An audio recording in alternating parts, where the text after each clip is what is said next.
you, my colleagues. Thank you, Leader Boehner. Mr. Speaker, I accept this gavel in the spirit of partnership, not partisanship, and I look forward to working.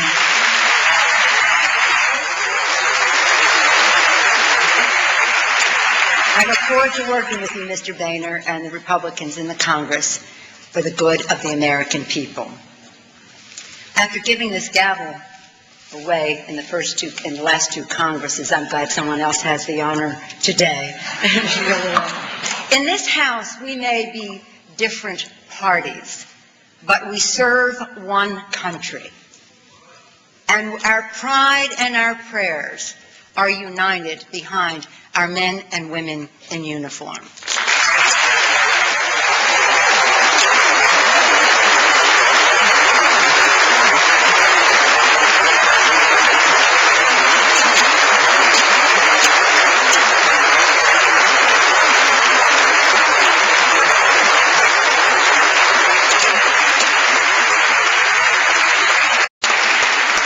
They are working together to protect the American people.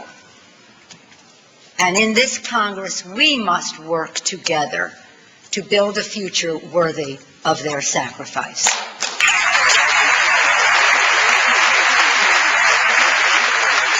In this hour, we need and pray for the character, courage, and civility of a former member of this House, President Ford. He healed the country when it needed healing. This is another time, another war, and another trial of American will, imagination, and spirit. Let us honor his memory, not just in eulogy, but in dialogue and trust across the aisle.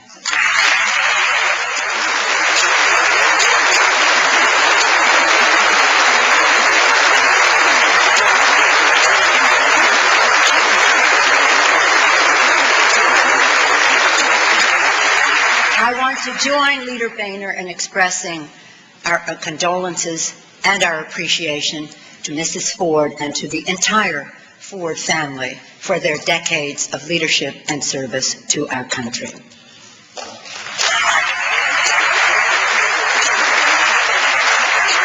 With today's convening of the 110th Congress, we begin anew. I congratulate all members of Congress on your election. I especially want to congratulate our new members of Congress. The genius of our founders was that, well, let's hear it for our new members of Congress.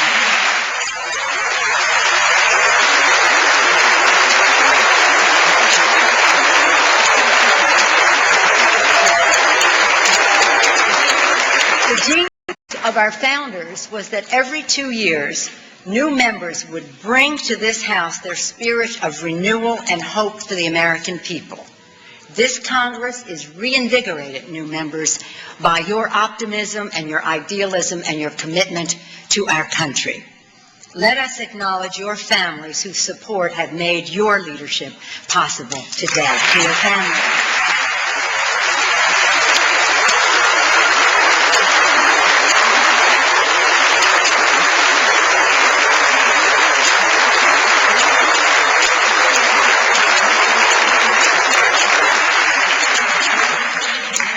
Each of us brings to this Congress our shared values, our commitment to the Constitution, and our personal experience.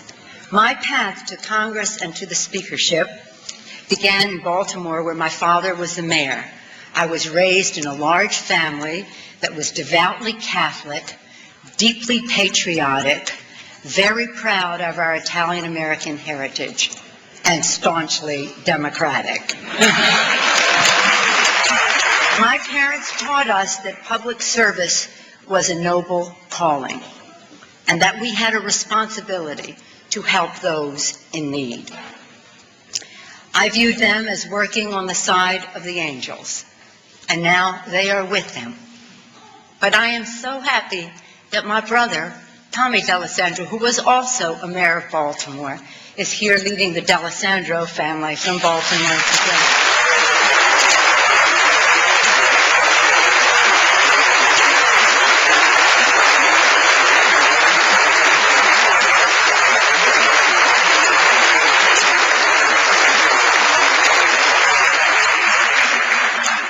You're sitting right up there with Tony. 43 years ago, Paul Pelosi and I were married.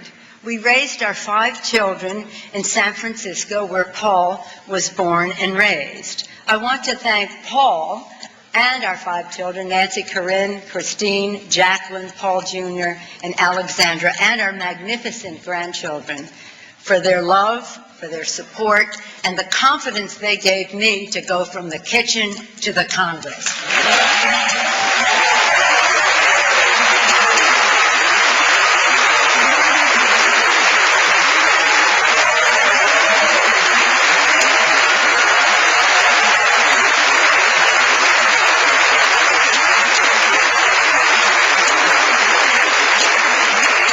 And I thank my constituents in San Francisco and for the state of California for the privilege of representing them in Congress.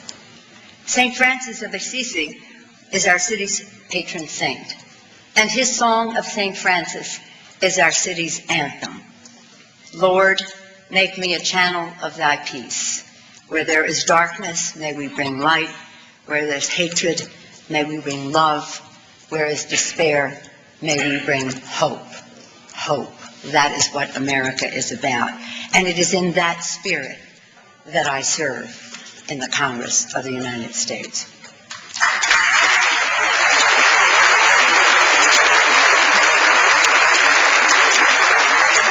And today I thank my colleagues. By electing me Speaker, you have brought us closer to the ideal of equality that is America's heritage and America's hope. This is an historic moment, and I thank the leader for acknowledging it. Thank you, Mr. Boehner. It's an historic moment for the Congress. It's an historic moment for the women of America.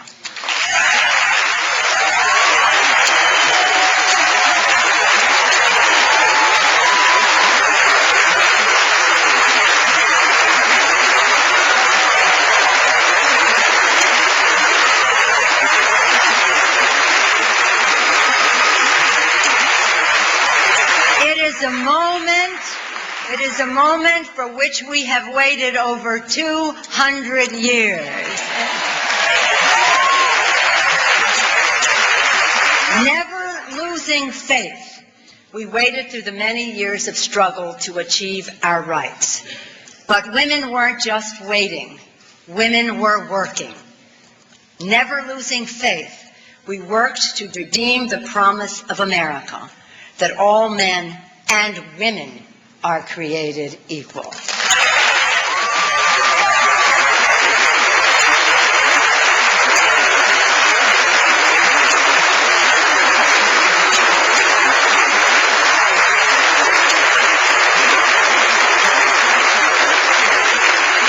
For our daughters and our granddaughters, today we have broken